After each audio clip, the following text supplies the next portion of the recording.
Introducing Neucha tel Permatec, the ultimate hybrid waterproofing system. A primer coat is applied to the substrate.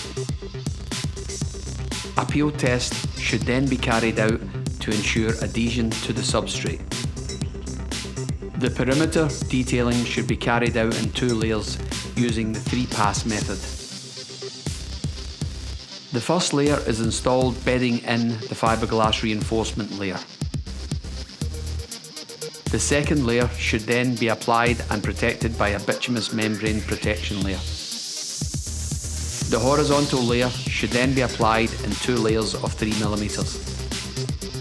The first layer is applied using a squeegee, incorporating a reinforcement layer into the product while it is still hot. A second layer is then applied.